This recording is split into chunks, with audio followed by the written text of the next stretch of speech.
The liberation of France in August 1944 did not feel like a clean breakthrough. It felt like an explosion. After the shattering of German lines during Operation Cobra, the American armies surged across Normandy with a speed no planner had predicted and no logistician had prepared for. Roads clogged with fleeing enemy units collapsed into chaos. Bridges that the retreating Wehrmacht had blown turned rivers into bottlenecks. Rail lines lay twisted by Allied bombers. Ports were either ruined, mined, or still in German hands. Yet through all this disorder, the spearheads of the U.S. Army moved with the hunger of men who smelled victory on the wind. At the center of this advance was George S. Patton's Third Army, a beast of steel, tracks, and gasoline. It moved like lightning, consuming every gallon of fuel it could reach, pushing deeper into France with a ferocity that stunned even its own commanders.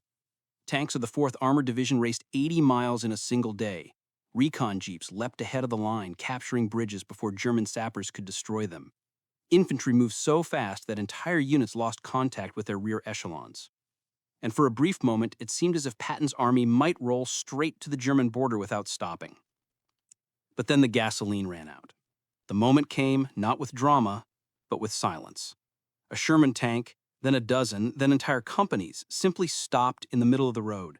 Engines sputtered, coughed, and died. Trucks were parked haphazardly on the shoulders, their fuel cans empty.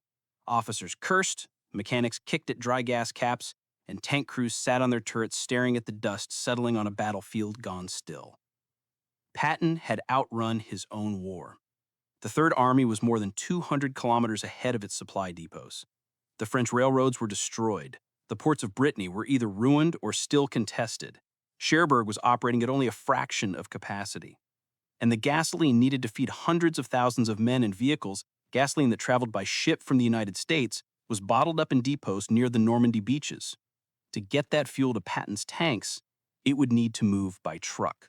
But not a few trucks, thousands, hundreds of thousands of gallons a day, tons of ammunition, tons of rations, tons of spare parts, radio batteries, engine oil, bandages, mortar rounds, machine gun belts, rifle crates, and the million tiny things that keep an army alive and moving. Eisenhower, Bradley, and Patton met in heated conferences, each arguing for priority. Patton, his temper flaring, insisted that if he had fuel, he could end the war before Christmas. Bradley warned that Hodge's First Army needed supplies just as desperately as they pushed toward Belgium. Eisenhower listened, balancing egos against strategic reality, knowing the Allied advance was in danger of grinding to a halt across the entire front unless a miracle of logistics appeared. And that miracle had to come fast. On the ground, the logistical officers saw the truth with brutal clarity. Conventional supply lines had collapsed. France's railroads were demolished. Horse-drawn German wagons clogged roads that Allied engineers had not yet cleared. Fuel depots were too far behind.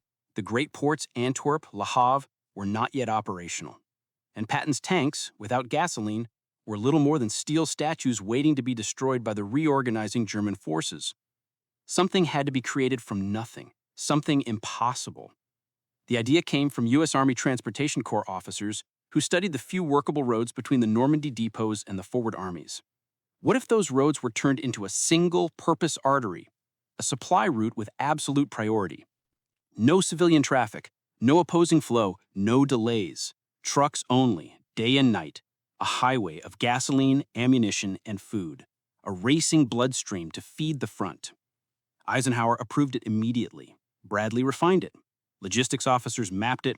Transportation units began pulling vehicles and drivers from any available source. Quartermaster companies, ordnance units, artillery trains, even African-American service battalions who had been relegated to lesser duties but were now urgently needed. The planners gave the new supply route a code name borrowed from fast freight railroads, a name that meant speed, a name that meant clear the tracks, we're coming through. Red Ball Express. Overnight, the Army began marking signs with a bright red circle, Red Ball. They erected checkpoints, one-way lanes, bypasses, and emergency repair depots. Mechanics were assigned to road stations every 20 miles. Ammunition dumps near Saint-Lô filled with jerry cans and crates. Commanders pushed aside regulations, simplified paperwork, suspended limits, anything to move fuel forward. Patton learned of the Red Ball Express before it even officially opened, and the moment he did, he demanded every drop possible. His tanks were still stranded. German forces were regrouping along the Moselle and Meuse rivers. Every hour lost gave the enemy time to dig in. Every hour without fuel made his momentum bleed away. But now, finally, there was hope. On dawn of August 25th, 1944, the first convoys of the Red Ball Express rolled out. They rumbled down the dust-choked roads, engines roaring, tires hammering the earth. Behind them followed more trucks, dozens, hundreds, soon there'd be thousands, a hidden army on wheels, an army with no guns, no armor, but a mission just as critical as any combat division. And as the first GMC CCKW 2.5-ton trucks disappeared into the rising French sun, carrying the fuel Patton needed to push another 400 kilometers into the heart of Europe, the men who watched them go did not yet know that this improvised highway would become the single greatest supply operation of the war. They did not know that Eisenhower would later say, "We could not have moved without the Red Ball Express." All they knew was this: the tanks needed gasoline. And now, finally, the gasoline was coming. It began with dust, thick, choking, blinding dust that rolled across the narrow Norman roads as the first convoys gathered before sunrise, their engines rumbling like a distant storm. On August 25, 1944, the Red Ball Express officially came to life, not as a carefully engineered logistical plan, but as a desperate improvisation born from crisis. And like all things created in crisis, it started raw, chaotic, and impossibly ambitious. The order was simple: move. Move fuel, move ammunition, move rations, move spare parts, move everything the front needed to keep fighting. No delays, no excuses, no stopping. To achieve that, the Transportation Corps did something unheard of in modern warfare.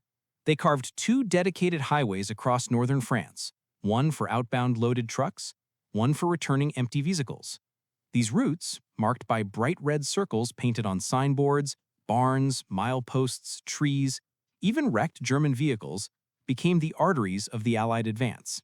The red circle meant one thing: absolute priority. Civilian vehicles were banned. Stragglers were pulled off the road.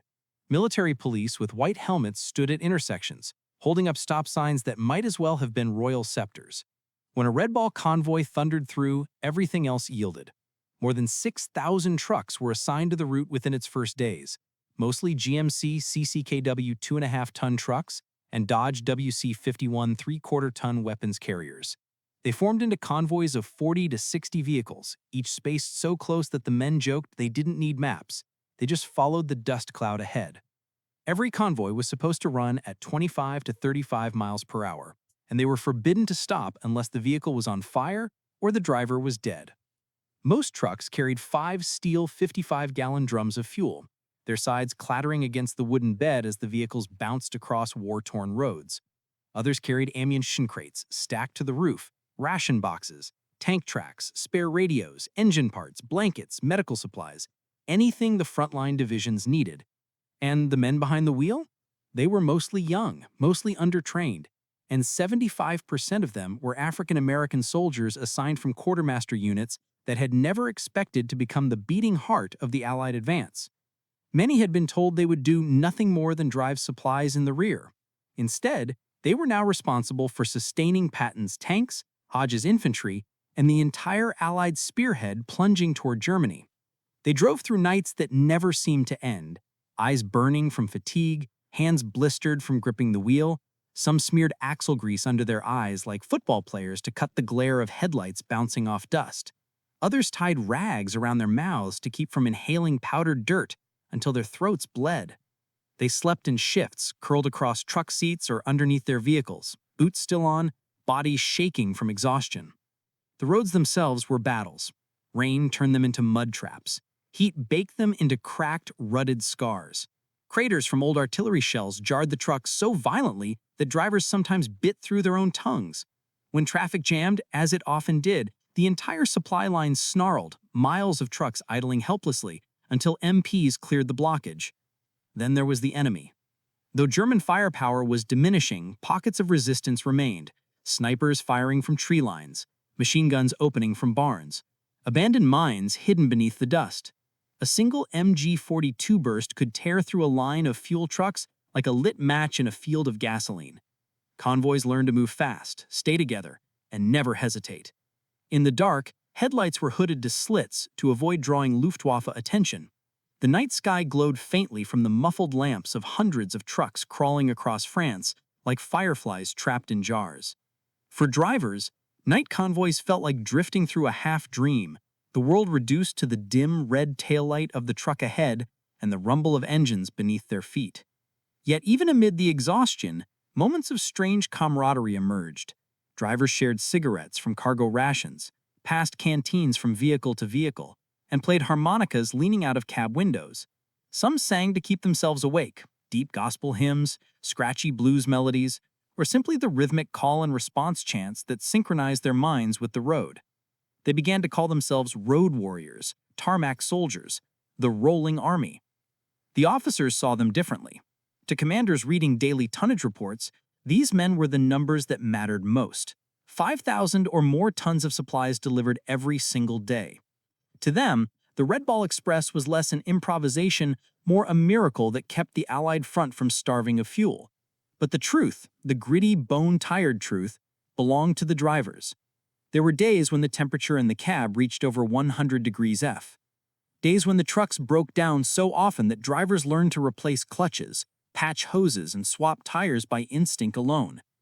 Days when men went 20 hours without sleep, surviving only on coffee, chocolate, and adrenaline. And yet they kept moving. The pressure from command was relentless.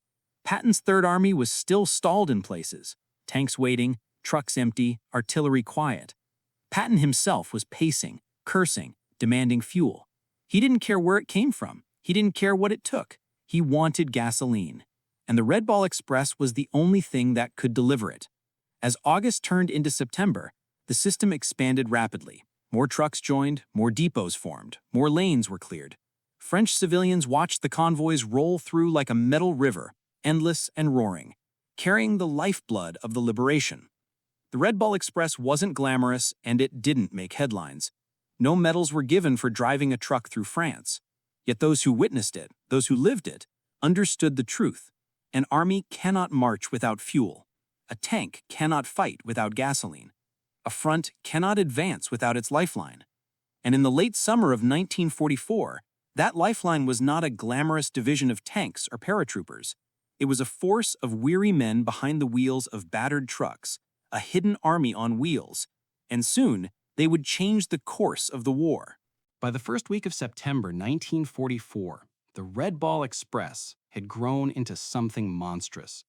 An unbroken mechanical river that stretched from the depots near the Normandy beaches all the way to the hungry mouths of the Third and First Armies, thundering toward eastern France.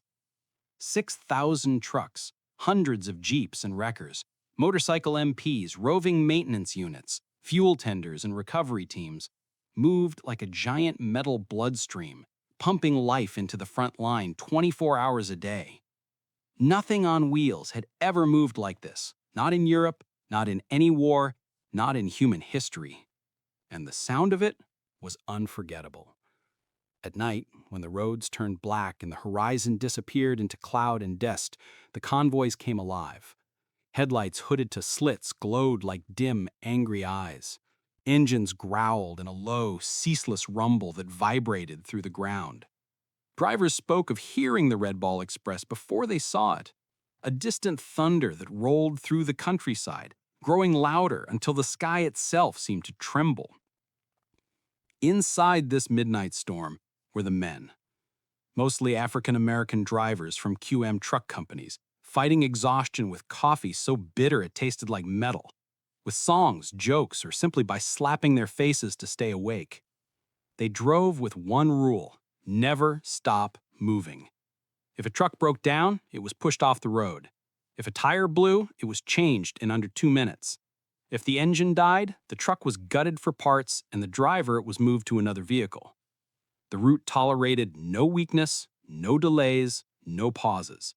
The front needed fuel, and the Red Ball Express existed for only one purpose: to deliver it. A single convoy typically consisted of 40 to 60 trucks, each carrying either jerry cans, 55-gallon drums, ammunition crates, or ration boxes stacked to the rails. The trucks departed the St. Lo and Isigny areas in staggered waves, spaced just minutes apart. It wasn't uncommon to see one convoy still roaring past a village while another was lining up behind it, and a third was already approaching from the rear. Hundreds of tons of supplies moving like synchronized machinery. The numbers were staggering. From 25 August to 16 November 1944, Red Ball convoys carried over 412,000 tons of fuel, ammunition, and rations, an amount nearly equivalent to the total monthly consumption of the entire British Expeditionary Force in World War I. On peak days, the system moved over 12,000 tons. Ordinary roads, narrow French farm lanes, centuries-old cart paths, now carried more daily tonnage than some major American highways. But the price was brutal. Road conditions deteriorated into nightmares. Dust clouds rose so thick that drivers said they could taste the earth for hours afterward. Rain transformed the roads into mud so deep it swallowed boots. Convoy wrecks became part of the landscape. Burned-out trucks, shattered axles, overturned vehicles still dripping fuel into the dirt. Some trucks blew tires on the cobblestone stretches near Chartres or Dreux. Others snapped steering rods after hitting shell craters at full speed. Mechanical failures were constant. Every 20 miles, maintenance teams waited at improvised pits. Nothing more than muddy clearings filled with spare parts, tire piles, and men covered in grease. When a convoy rolled through, these mechanics worked like pit crews in a race. A truck would screech in, a dozen hands would descend, tires swapped, belts changed, radiators patched with epoxy and faith. Engines coaxed back to life, ammo and fuel resecured. And then the truck was shoved back onto the road, the convoy swallowing it whole and dragging it onward. The dangers weren't just mechanical, the enemy was still out there. Isolated German infantry units sometimes ambushed convoys, firing from hedgerows or abandoned farmhouses. Snipers harassed the Red Ball at night. Sporadic Luftwaffe aircraft dive-bombed sections of the route during early September, forcing drivers to scatter their trucks along ditches until the threat passed. But the greatest enemy was fatigue. Some drivers went 48 hours without proper sleep. Men fell asleep at the wheel, waking only when their truck slammed into the embankment or clipped the back of the vehicle ahead. Others hallucinated, seeing animals on the road, hearing phantom commands, or imagining headlights where none existed. Yet the convoys kept moving, because the front was moving. Patton's Third Army was devouring fuel at rates no one had anticipated, 350,000 gallons per day at the height of the pursuit. Without the Red Ball Express, his tanks would have stalled within hours. Instead, thanks to the trucks grinding through dust and mud and darkness, Third Army advanced more than 400 kilometers in a single month, one of the fastest sustained ground advances in modern military history. Every night, as Patton's armored divisions prepared for another day of battle, Red Ball drivers arrived at the forward dumps, climbing down from their cabs with eyes red from dust and exhaustion. They unloaded under the thin light of carefully shielded lamps. Jerry cans clattered onto the ground, ammunition crates thudded beside artillery pits. Ration boxes were stacked into mountains outside field kitchens. Fuel drums rolled down wooden ramps like thunder. Then, the drivers remounted their trucks, turned their dim headlights toward the black horizon, and began the long haul back to Normandy to reload. Behind them, tank engines roared back to life. Artillery batteries primed their guns. Infantry units packed up for new offensives. The war moved because the trucks moved. And the trucks moved because the men inside them refused to stop. Day after day, night after night, mile after mile, a hidden army of engines in the dark, carrying the future of the Allied advance on their battered steel backs. By the first days of September 1944, Patton's Third Army was a paradox, one of the fastest-moving military forces in history and one of the most fragile. It fought not with a steady drumbeat but in lunges, devouring fuel faster than any planner had imagined possible. Patton's officers joked grimly that their general didn't command an armored army, he commanded a gasoline-burning dragon. And now, after weeks of thunderous advance, that dragon was starving. The 3rd Army spearhead units, 4th Armored Division, 6th Armored, 5th Infantry, and their supporting cavalry groups had raced beyond Chartres, crossed the Seine, smashed the Falaise remnants, and carved deep into eastern France. But near the Meuse River, the line of advance broke into stuttering silence as tanks rolled to a halt. Crews sat on their Shermans and tank destroyers in fields and villages, staring helplessly at the horizon. For days in late August, the same terrifying phrase repeated across Patton's headquarters: out of fuel. Some armored battalions were down to a handful of operational vehicles. Trucks that should have carried jerry cans were stuck 200 to 300 kilometers behind the vanguard. Engineers couldn't fix roads fast enough. Rail hubs were piles of twisted steel. And the Germans, though retreating, were still cohesive enough to form new defensive lines if given the chance. Patton sensed the danger instantly. Momentum was everything. If his advance stopped, the enemy would recover. If the enemy recovered, the war in the West could drag on for months. So when the first Red Ball Express convoys reached Third Army's forward supply dumps in early September, dust-caked GMCs rolling through villages like steel ghosts, Patton reacted with the fury and relief of a man who'd been drowning and finally found air. "Fuel! Get me fuel!" his quartermaster shouted as the trucks pulled in. The drivers unloaded so fast that jerry cans clattered like chains spilling from the heavens. They worked shoulder to shoulder with armored mechanics and infantrymen, passing cans hand to hand, rolling drums into pits, stacking cases of 30 and 50 caliber ammunition beside artillery batteries preparing for the next assault. Patton, watching the first loads arrive, simply nodded. Then he issued the order that became legend: "Tell the boys they can move again." In the next 3 weeks, the effect was explosive. With the Red Ball Express sustaining them, the Third Army surged forward another 400 kilometers through September, an advance that shattered German defenses along the Moselle, liberated Reims, seized crossing points near Verdun, pressed into Lorraine, and set its sights on the fortress city of Metz. The speed was astonishing. The Third Army's official September after-action report states plainly, Red Ball Express tonnage made this advance possible. And it was not just Third Army that benefited. Hodge's First Army, the vast formation advancing from Paris toward Belgium and Offen, relied equally on Red Ball tonnage for its artillery ammunition, infantry rations, and armored fuel. But it was Patton who pushed the limits hardest. At one point in early September, Third Army was burning nearly 350,000 gallons of fuel per day, enough to empty an entire tanker ship every week. Without Red Ball deliveries, the advance would have frozen instantly. Instead, it roared onward. German commanders were stunned by the pace.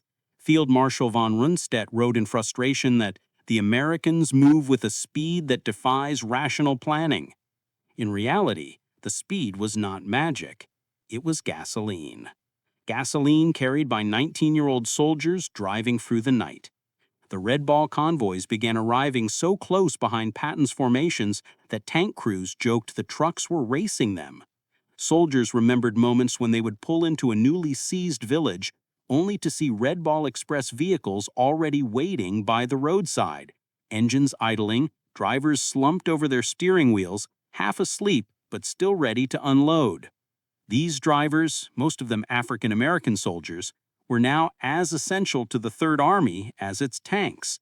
Many had never been thanked by the combat troops they supplied. Some endured discrimination even as they performed miracles. But in the dust and exhaustion of September 1944, all hierarchies vanished under the same need: move the front. Eisenhower himself grasped the significance. In mid-September, after touring Red Ball operations and reviewing Third Army's progress, he made the statement that would echo across every logistics classroom for decades: "We could not have moved without the Red Ball Express." The truth of that sentence was written on every map. Behind Patton's advance lay a single, slender, overburdened supply artery, the only thing connecting his tanks to French depots far behind. Without that artery, momentum would die. With it, the Third Army became a weapon of unstoppable motion. As September drew to a close, the weather began to turn. Rain lashed the roads. Mud thickened. Trucks bogged down. Engines overheated. But the Red Ball Express kept rolling. It rolled through shell-pocked forests, through shattered villages, through nights so black drivers had to navigate by memory. It rolled until boots stuck to pedals, until knuckles bled, until eyes burned raw. And the Third Army kept moving. The Red Ball Express had done more than save Patton's advance. It had turned logistics into the decisive weapon of the campaign. By the time early autumn settled over France, the hidden army on wheels had become one of the greatest supply forces ever assembled. And soon, in the final chapter of its short, furious life, the Red Ball Express would secure its place in history not as a temporary solution, but as the operation that kept the entire Western Front alive. By mid-November 1944, the weather over northern France had turned harsh and unfriendly. Cold rain lashed the fields, mud swallowed boots and tires alike. Convoy roads that had once been thick with dust were now slick, rutted snake paths of brown sludge. Drivers shivered under wool blankets during brief halts, breath fogging the air as they tried to stay awake long enough to make the next checkpoint. And yet, even in these brutal conditions, the Red Ball Express kept moving, until finally, on 16 November 1944, the order came down from Schaeff. The operation would be shut down. Antwerp had been captured and was now being cleared for use. New supply lines were opening. The improvised miracle was no longer necessary. But its legacy was already written in sweat, gasoline, and the black exhaust trails that streaked the French sky for 83 relentless days. The end of the Red Ball Express did not come with ceremony. Convoys finished their last runs. Trucks limped back into depots covered in mud, their engines rattling from exhaustion. Drivers climbed out stiffly, some barely able to walk after weeks of 20-hour days. Mechanics wiped down their tools for the final time at the roadside pits. And as the great machine that had never slept finally wound down, a strange silence settled over the roads that had carried more than 412,000 tons of supplies, enough to fuel, feed, and arm 2 entire U.S. field armies during the most rapid phase of the Allied advance. In the command tents of the First and Third Armies, the impact was undeniable. The Red Ball Express had not merely supported the advance across France, it had enabled it. Every kilometer Patton's tanks traveled, every artillery barrage Hodges' infantry unleashed, every rifleman who ate, every Sherman that refueled, every wounded man who received medical supplies. Each act depended on the trucks. In Third Army's September after-action report, the line appeared stark, almost clinical in its honesty. Without the Red Ball Express, the advance would have halted. The U.S. Army Center of Military History later expanded upon this truth. The logistical achievements of the summer and fall of 1944 were unprecedented, not only in scale, but in speed. Never before had a modern army been fed entirely by truck convoys across a ruined continent, and never before had an improvised supply network risen to meet the demands of such a ferocious advance. But what made the Red Ball Express truly extraordinary were the people who operated it. More than 75% of the drivers were African American soldiers, who had been relegated to service units because the segregated U.S. Army refused to place them in combat roles. With the launch of the Red Ball, they suddenly became the backbone of the European front. These men drove through sniper fire, through air raids, through nights without sleep. They repaired engines with numb fingers. They raced through blackout conditions, guided only by the faint red taillight of the truck ahead. They survived ambushes, mechanical failures, and fatigue so deep it bordered on hallucination. Many received no medals. Few received recognition. And yet, without them, the Allied front would have withered. In their hands, the GMC CCKW became more than a truck. It became a lifeline, a breathing, roaring conveyor belt that carried the war forward. Commanders took notice. Patton, who rarely praised anyone outside his own ranks, called the Red Ball drivers the most important men in the European theater. Eisenhower, in his memoirs, stated flatly, "We could not have moved without the Red Ball Express." That sentence would become famous. It would echo in every logistics classroom, every study of World War II supply operations. But for the men who had lived the experience, the truth was simpler and harder. They had kept the front alive. The Red Ball Express lasted only 83 days, but in those 83 days, it revolutionized how armies thought about logistics. It proved that speed mattered more than perfection, that flexibility mattered more than planning, that mobility was the currency of modern war. The system influenced post-war doctrine, shaping everything from Cold War supply strategies to the development of modern highway-based military logistics. Yet, for all its historical significance, the most enduring image of the Red Ball Express is not a map or a statistic. It is a moment, a long column of trucks, engines rumbling, moving through the cold night, headlights dimmed, drivers hunched forward, fighting exhaustion, the red circle signs flashing by in the dark, and somewhere many kilometers ahead, Patton's tanks roaring to life again as drums of gasoline thudded onto the ground beside them. The front moving, the war moving, because the trucks moved. When historians speak of the liberation of France, they speak of Omaha, Cobra, Falaise, and the Breakout. But hidden behind those thunderous battles was an army of young men driving through dust and darkness, carrying the weight of the war on steel axles. The Red Ball Express was their creation, their burden, their triumph.